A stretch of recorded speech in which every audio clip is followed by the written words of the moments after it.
പ്രിയപ്പെട്ടവരെ, ഇന്നത്തെ ചോദ്യം: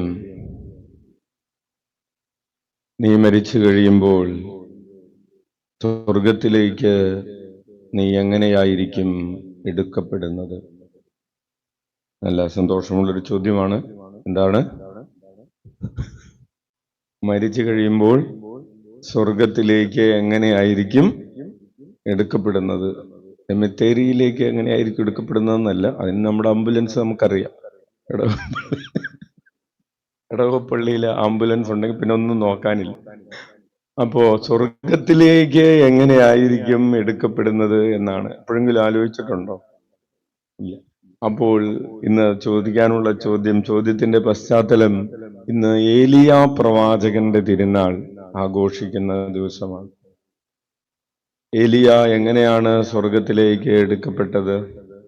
ഒരു അഗ്നേയ രഥം ഇറങ്ങി വരികയാണ്.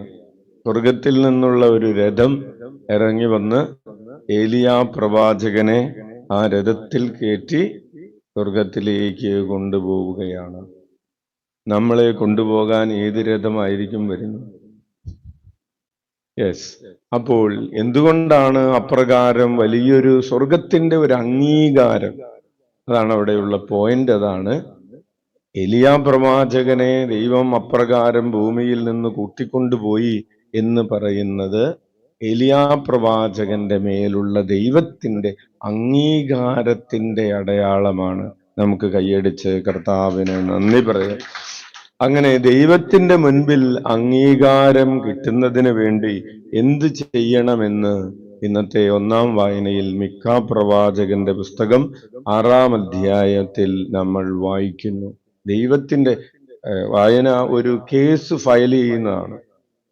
ദൈവം മനുഷ്യനെതിരെ, തന്റെ ജനത്തിനെതിരെ ഒരു കേസ് ഫയൽ ചെയ്യാണ്. എന്നിട്ട് പറയാണ്, ഞാൻ നിന്നോട് എന്ത് ചെയ്തു? ഞാൻ നിന്നോട് ചെയ്ത കാര്യങ്ങളൊന്നും നീ ഓർക്കുന്നില്ല. അതാണ് കേസ്. എന്താണ് കേസ്?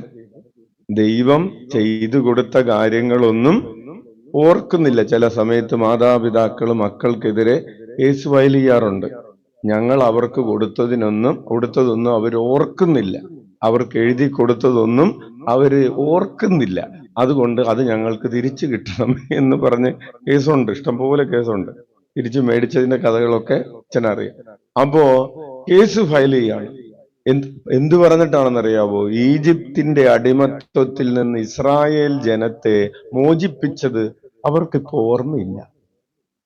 ചെങ്കടൽ കടത്തിയത്, മന്ന പൊഴിച്ചു കൊടുത്തത്, വെള്ളം പാറ പിളർന്ന് വെള്ളം കൊടുത്തത് ഒന്നും ഓർക്കുന്നില്ല. ഇതാണ് കേസ്. ദൈവം തന്ന നന്മകളൊന്നും മനുഷ്യൻ ഓർക്കുന്നില്ല. അപ്പോ ഓർത്തു കഴിഞ്ഞപ്പോ, കോടതിയിൽ കേസ് വന്നു കഴിഞ്ഞപ്പോ പിള്ളേർക്ക് മാനസാന്തരം ഉണ്ടായി. അപ്പൊ അവര് ചോദിച്ചു, ഇപ്പൊ പിള്ളേര് ചോദിക്കുകയാണ്, ഞങ്ങളിപ്പോ ഇനി എന്താ ചെയ്യേണ്ടത്? ഞങ്ങൾ വലിയ തിരുനാൾ നടത്തട്ടെ? കർത്താവിനോട് ചോദിക്കാണ്. തിരുനാൾ നടത്തട്ടെ, ഞങ്ങൾ ഒരു 100 ആടുകളെ കൊണ്ടുവന്ന് കൊല്ലട്ടെ? ഒന്നും വേണ്ട, ഞങ്ങളുടെ മൂത്ത പുത്രനെ, കടിഞ്ഞൂൽ പുത്രനെ കൊണ്ടുവന്ന് ബലി കഴിപ്പിക്കട്ടെ? അങ്ങനെയെങ്കിലും തന്തപ്പടിക്ക് സന്തോഷമാവുമല്ലോ. അങ്ങനെ പറയാണ്. അപ്പൊ ഞങ്ങൾ എന്തു വേണേലും എണ്ണപ്പുഴക്കൾ ഒഴുകട്ടെ, അതായത് എണ്ണ ഒഴിച്ച് തീ കത്തിക്കട്ടെ എന്നാണ് ചോദ്യം. മെഴുതിരി കത്തിക്കട്ടെ. അപ്പോ കർത്താവ് പറയാണ്, എനിക്കതിലൊന്നും ഒരു സന്തോഷമില്ല.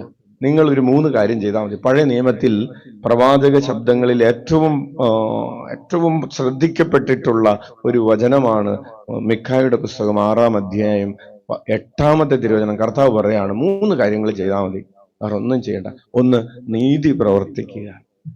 നീതി പ്രവർത്തിക്കുക എന്ന് പറഞ്ഞു കഴിഞ്ഞാൽ പാവപ്പെട്ടവരോടൊക്കെയുള്ള ഒരു നീതിയെയാണ്, സാമൂഹ്യ നീതിയാണ് ഉദ്ദേശിച്ചത്. കരുണ കാണിക്കുക. കേവലം ഓരോരുത്തർക്ക് അർഹതപ്പെട്ടത് കൊടുത്താൽ മാത്രം പോരാ.